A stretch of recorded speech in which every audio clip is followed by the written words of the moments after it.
Hello दोस्तों, स्वागत है आप सभी का आपका चैनल बेसिक नॉलेज में। दोस्तों आज से आप लोगों का साप्ताहिक जांच परीक्षा शुरू हो चुका है। दोस्तों आज हम लोग इसमें देखने वाले क्लास 10th का जो आप लोग क्वेश्चंस पूछा गया था, ठीक है, और उसका सभी का डिटेल सॉल्यूशन, उसका आंसर की सभी कुछ आप लोग जो भी एग्जाम दिए आप लोग आंसर मिला लीजिए, और साथ में सभी का डिटेल सॉल्यूशन भी बता दूंगा, एक्सप्लेन भी कर दूंगा कि कैसे कौन वाला क्या ऐसे बनेगा।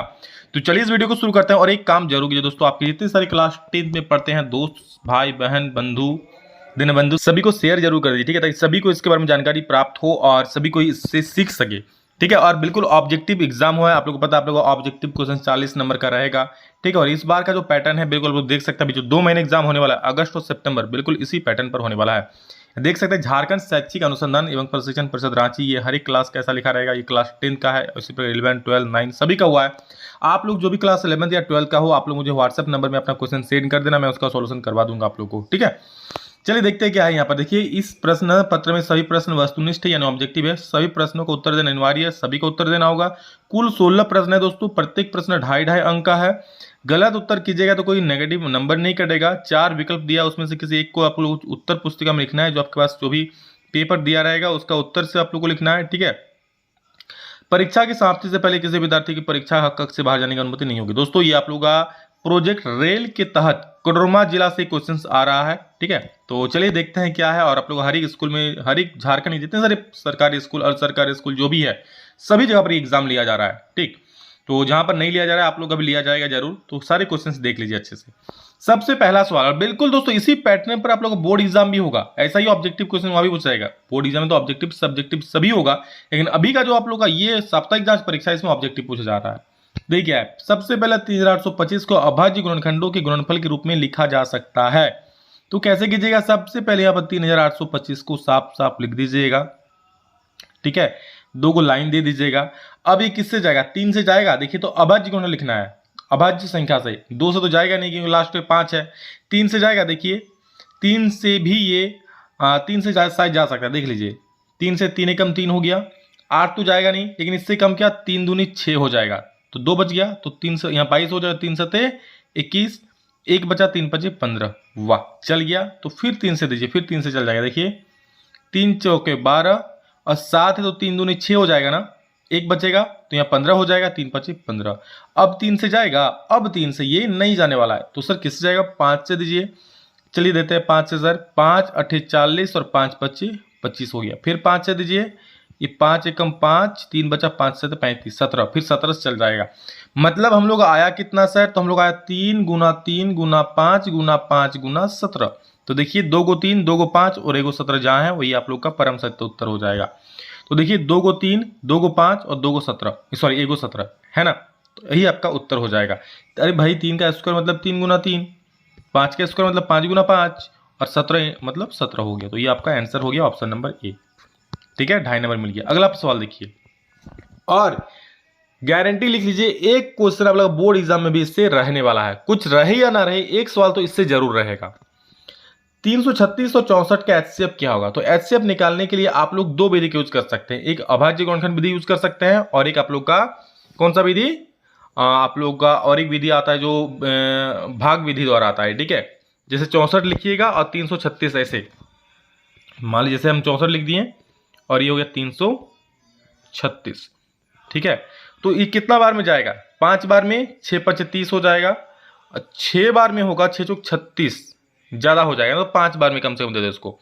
5 चौके 20 का 0 हाथ में रहा 2 और 5 चौके 30, 31, 32, 320 हो जाएगा, ठीक है। फिर 6 में 0 गया तो 6, 3 में 2 गया तो 1। अब यहाँ पर कर दीजिएगा, जो यहाँ पर है ना ये वाला चीज यहाँ पर उतर जाता है 64, ये तो आराम से 16 चौके 64 हो जाएगा, हो गया ना, मतलब ये 0 हो गया, ये क्या हो गया 0। तो यहाँ पर जो लास्ट में बचता है, जब यहाँ पर 0 हो जाता है ना और यहाँ पर जो संख्या होता है वही हमारा एचसीएफ होता है, यानी एचसीएफ कितना हो गया, 16 हो गया। तो एचसीएफ 16 देखिए है ऑप्शन नंबर सी। या फिर आप अभाज्य गुणनखंड विधि से भी कर सकते हो, ऐसे करके 336, ठीक है। जब आप लोग हम पढ़ाएंगे तो आप लोग को बताऊंगा भी कि किस प्रकार कैसे होता है, चिंता मत करो, अभी मैं आप लोग को समझा दे रहा हूँ, ठीक है। जो थोड़ा बहुत भी जानते हो जान जाएंगे। 2 संख्याओं का गुणनफल 1600 है, उनका एचसीएफ अगर 5 है तो संख्याओं का एलसीएम क्या होगा। देखिए दोस्तों हम लोग एक फॉर्मूला होता है, अगर नहीं पता है तो कॉपी में लिख लीजिए, क्या कि दोनों संख्याओं का गुणनफल, क्या दोनों संख्याओं, ठीक है, दोनों संख्याओं का गुणनफल ध्यान से लिख लीजिए, दोनों सही, बहुत इंपॉर्टेंट फॉर्मूला है। बराबर होता है HCF और इंटू LCM, ये फॉर्मूला होता है क्या? दोनों संख्याओं का गुणनफल बराबर है HCF इंटू LCM, ये फॉर्मूला याद कर लीजिए। दोनों संख्याओं का गुणनफल यहां पर दे दिया है साफ साफ 1600, तो भाई 1600 तो लिख ही सकते हैं। अब बराबर क्या होता है sir? HCF into LCM, HCF की जगह हम 5 लिख सकते हैं क्योंकि 5 दिया है तो लिख दिया 5, और LCM सर मारो LCM में गोली, नहीं लिखा हुआ है, सीधा LCM लिखो यहाँ पर। अरे भाई LCM तो दिया ही नहीं है, तो कहां से, वो तो निकालना है हमको। अब 5 भैया इधर गुना में, उधर जाके भाग हो जाएगा, हम ऐसे काट सकते हैं। LCM बराबर क्या हो जाएगा बोलो तो दोस्त? LCM बराबर होगा 1600 बटा 5, कटिंग कटिंग कटिंग छटिंग, 5 दिया 15, एक बचा तो 5 दूनी 10 और 0 5, 320। 320 आपका परम सत्य उत्तर हो जाएगा, जो कि ऑप्शन नंबर से आपको ताक रहा है, आप भी मार दीजिए। समझ गए? चलिए 4 नंबर देखिए क्या है। किन्हीं दो धनात्मक पूर्णांकों A और B के लिए HCF इंटू LCM, देखो अभी मैंने बताया कोई भी दो धनात्मक पूर्णांक है, पूर्णांक मतलब कोई भी संख्या है, मान लो A और B दे दिया है, ठीक है, तो फॉर्मूला क्या होता है हम लोग का? HCF इंटू LCM बराबर क्या होता है? दोनों संख्याओं का गुणनफल। अभी मैंने बताया जस्ट 2 सेकंड पहले कि दोनों संख्याओं का गुणनफल बराबर होता है HCF इंटू LCM। होता है कि नहीं होता है? तो दोनों संख्याओं का गुणनफल बराबर HCF इंटू LCM, मतलब HCF इंटू LCM बराबर क्या हो जाएगा? दोनों संख्याओं का गुणनफल। भाई साहब दोनों संख्या क्या क्या है? A और B है, तो यहाँ पर क्या होगा? A into B, option number C. चलो मारो जी, आगे बढ़ो। क्या है कि यूक्लिड विभाजन एल्गोरिथम से यदि a equal to B Q plus R होता है, a इक्वल टू दोस्तों याद रखना बी क्यू प्लस आर होता है, ये यूक्लिड विभाजन एल्गोरिथम होता है, ठीक है। और याद रखिए आर जो होता है ना, रिमाइंडर, मतलब जो शेष बचता है शेषफल। तो भाई साहब शेषफल जो होता है, ठीक है, शेषफल जो होता है कभी भी b से बड़ा नहीं हो सकता। कैसे? देखो मान लो 7 को भागा दे रहे हो 2 से, तो 2 तिया 6 हो गया, एक बचा, ये हो गया a, ये हो गया, सॉरी ये हो गया a, इसको बोलते हैं a, ये इसको बोलते हैं b, इसको बोलते हैं q, इसको बोलते हैं r, ठीक है। अब सोचो r जो है रिमाइंडर, ये इससे कभी भी बड़ा हो सकता है क्या? बड़ा क्या, इसके बराबर भी नहीं हो सकता। भाई साहब अगर यहाँ पर 2 आ ही जाएगा ना तब तो कट ही जाएगा, 2 एकम 2 हो जाएगा। नहीं, यहाँ पर क्या होता है, हमेशा यहाँ से क्या होता है, छोटा होता है। रिमाइंडर कभी कभी जीरो भी हो सकता है ना, भाग 2 कभी जीरो आ जाता है तो जीरो हो सकता है, जीरो से बड़ा भी हो सकता है। लेकिन ध्यान देना यहाँ पर जो संख्या होगा ना उससे कभी भी यहाँ पर बड़ा नहीं होगा। होगा क्या? बिल्कुल नहीं होगा। मान लो यहाँ पर 2 आ गया, 2 तो 2 आएगा क्यों? 2 एकम 2 तो कट जाएगा, 2 एकम 2 फिर जीरो हो जाएगा लास्ट में। तो इसलिए यहाँ पर कभी भी यहाँ पर जो संख्या होगा उससे बड़ा नहीं होगा, उससे छोटा होगा या फिर जीरो हो सकता है। तो क्या होगा इसका आंसर? जो हमारा आर होता है ना, रिमाइंडर जो होता है, जीरो हो सकता है, जीरो से बड़ा भी हो सकता है, पर भाई साहब बी कभी भी नहीं हो सकता है। यानी आर इज ग्रेटर देन और equal to zero but less than B, B से हमेशा छोटा होगा। ऑप्शन नंबर बी तड़कता हुआ आंसर है। समझ लो अच्छे से। अगला सवाल देखो 6 नंबर। यदि ए और बी दो धनात्मक पूर्णांक है तो उनके एलसीएम और एचसीएफ का संबंध क्या होगा? तो एलसीएम और एचसीएफ का संबंध यही होता है दोस्त, एलसीएम जो होता है ना वो एचसीएफ से हमेशा छोटा होता है, ठीक। तो क्या हो जाए, LCM is less than, sorry LCM जो होता है, एचसीएफ जो होता है, एचसीएफ क्या होता है, एलसीएम से छोटा होता है, ठीक है। मतलब एलसीएम हमेशा बड़ा होता है, ठीक। एलसीएम क्या होता है, बड़ा होता है एचसीएफ से। तो यहाँ ऑप्शन नंबर बी आपका सही हो जाएगा। अगला सवाल चलिए देखते हैं क्या होगा। 7√5 कैसी संख्या है? तो दोस्तों 7√5 भाई साहब यहाँ रूट है, रूट दिखेगा तो मार देना अपरिमेय संख्या, क्योंकि इस रूट को आप हटा नहीं सकते हो। 64/455 का दशमलव प्रसार कैसा है? तो आप लोग देखना किसी भी हर अगर 2 गुना 5 के रूप में है, ठीक है, नीचे में अगर 2 और 5 का कोई भी गुणनखंड आता है, या तो 2 आ जाता है सिर्फ, या फिर 5 आ जाता है सिर्फ, या फिर 2 और 5 आता है तो वो शांत होगा। अगर इसके अलावे 2 और 5 के अलावे कोई भी संख्या यहां पर आ जाता है तो शांत नहीं होगा। कैसे सर? तो देखो 455 जो भी संख्या रहेगा उसको तोड़ देना। 3 से जाएगा नहीं जाएगा, 5 से तोड़ो, 5 9 45, 5 एकम 5, फिर 7 13 91। क्या हो रहा है, 5 गुना 7 गुना 13। 5 तो आ रहा है दोस्त, लेकिन 7 और 13 भी आ जा रहा है एक्स्ट्रा। तो क्या बोला मैंने कि 5 और 2 के अलावा कुछ भी संख्या अगर नीचे में दिखेगा तोड़ने पर तो वो अशांत हो जाएगा। तो ये क्या हो जाएगा, अशांत, क्योंकि 7 आ गया, 13 आ गया। यदि एचसीएफ ए और 8 का 4 है, एलसीएम 24 है, तो ए का मान निकाल ले बोला है। वाह क्या क्वेश्चन दिया है। मतलब हमको पता है दोनों संख्याओं का गुणनफल होता है HCF इंटू LCM। दोनों संख्या क्या क्या है, A है और 8 है, तो दोनों संख्याओं का गुणनफल यानी A इंटू 8 बराबर होता है HCF इंटू LCM। HCF कितना है 4 और LCM कितना है 8, सॉरी 24, LCM जो है 24। काट द्वारा हमसे 8 एकम 8, 8 दिया 24, यानी A का वैल्यू होगा 4 दिया 12। मारो फटाक से 12, 12 ऑप्शन नंबर सी। और ये क्वेश्चन देखते मार देना। पूछा है कि पी एक्स के शून्यकों की संख्या, तो बस जितना बार एक्स अक्ष को काट रहा है वही आंसर हो जाएगा। एक बार काट रहा है तो एक आंसर हो जाएगा, ऑप्शन नंबर बी। यदि द्विघात बहुपद के शून्यकों का योग √2 एवं गुणनफल 1/3 हो तो द्विघात बहुपद होगा। ठीक है, तो दोस्तों ये बहुत ही अच्छा सवाल है। इसको कैसे करोगे आप लोग देखो। तो आप लोग मान लेना द्विघात समीकरण। सबसे पहला क्या माना वह द्विघात समीकरण है। ये सीधा फॉर्मूला याद रखना कि x² minus alpha plus beta x plus alpha into beta. ये कर लो, नैया पार हो जाएगी इस सवाल से। बहुत आसान सा बता रहा हूं मैं। जब भी इस प्रकार का सवाल रहेगा ना तो क्या लिखना कि माना वह द्विघात समीकरण लिखना। क्या समीकरण, अभी बहुपद में बोल रहा हूँ, ठीक है। समीकरण लिखना क्योंकि समीकरण में बराबर 0 हो जाएगा। और उसके बाद जो जो दिया है लिख दो। शून्यकों का योग दिया है कितना √2, तो अल्फा प्लस बीटा जो होता है शून्यकों का योग होता है, और अल्फा इंटू बीटा मतलब शून्य गुणनफल गुना में है। तो अल्फा शून्यों का योग जो दिया है √2 दिया है, और गुणनफल कितना दिया 1/3, तो जो जहां है लिख दिया मैंने। उसके बाद सीधा एलसीएम लेना। यहाँ पर एलसीएम कितना आ जाएगा 3 आ जाएगा। भाग देना कुछ नहीं, मतलब 1 है 3 बार में चल जाएगा, यानी 3x² हो जाएगा। कुछ नहीं मतलब 1 है तो 3 से गुना हो जाएगा, 3√2 हो जाएगा।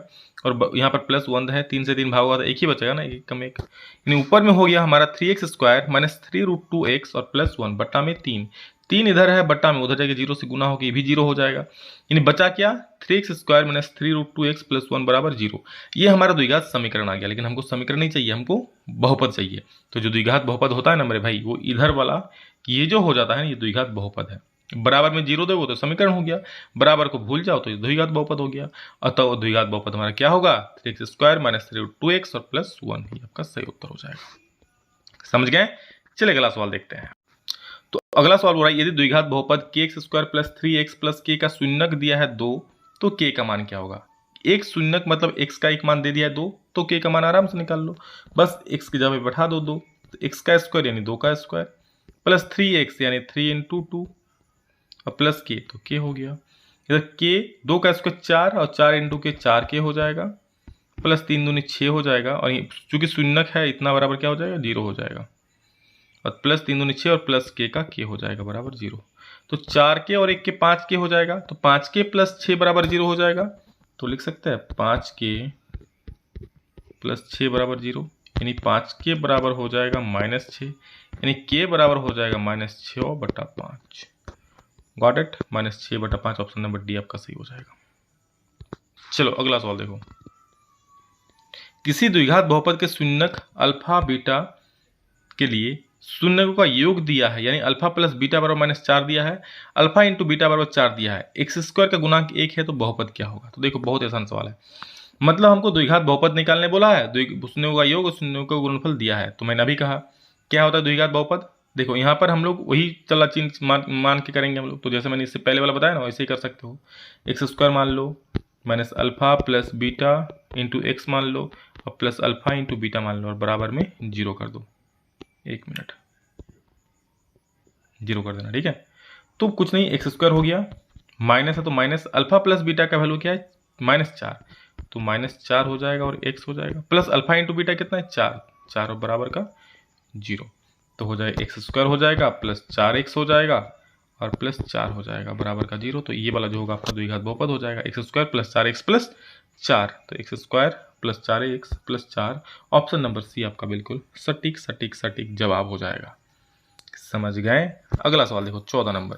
बोला px जो है दिया हुआ है, qx भी दिया हुआ है, तो px में qx से भाग देने पर, px में किसका भाग देना है qx का, भागफल का घात क्या होगा। तो भाग दो, पहले 2x लिखोगे, क्या लिखना है यहाँ पर 5x² प्लस 3x और प्लस 1।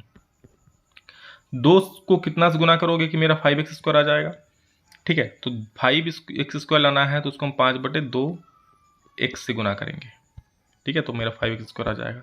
भागा मैं आपको कभी फुर्सत में बहुत अच्छे से बताऊंगा, ठीक है। अभी खाली देख लो इसका आंसर, ठीक है। ये हो गया कट के 0। फिर क्या लाना है हमको 3x लाना है, तो 2 को 3x लाना है तो हम कैसे करेंगे, 2 को 2 को किससे गुना करना पड़ेगा, याद रखना 2 को 3/2 से गुना करेंगे, 2 2 कट जाएगा, 3 बच जाएगा, तो 3x हो जाएगा यहाँ पर, 3x कट जाएगा, 0 हो जाएगा। फिर 1 लाना है, 1 तो हटेगा नहीं, ठीक है, एक ही रह जाएगा, यानी क्या आ रहा है, x आ रहा है। क्या और भागफल का घात क्या होगा, तो घात क्या हो, जो 1 से उसका घात कुछ नहीं है, मतलब 1 है ना, तो 1 इसका आंसर हो जाएगा, ऑप्शन नंबर ए, ठीक है। अगला सवाल है, बहुपद x² - 5x + 6 के दो शून्यक अल्फा बीटा है, तो अल्फा बाई बीटा और बीटा बाई अल्फा का मान इनमें से क्या होगा। तो चलो देखते हैं यहाँ पर क्वेश्चन को। तो ये द्विघात बहुपद क्या दिया है, x² - 5x + 6 दिया हुआ है, ठीक है। इसको पहले गुणनखंड में तोड़ लो, मैं इसको लिख सकता हूँ -3x - 2x, तो -5x से आ जाएगा। बस कॉमन लेना, ये तो सबको पता है, x कॉमन लेना तो x - 3 हो जाएगा, -2 कॉमन लोगे तो x - 3 हो जाएगा, ठीक है, क्योंकि -2 कॉमन लेंगे तो x बचेगा सिर्फ यहाँ पर, तो x लिख दिया।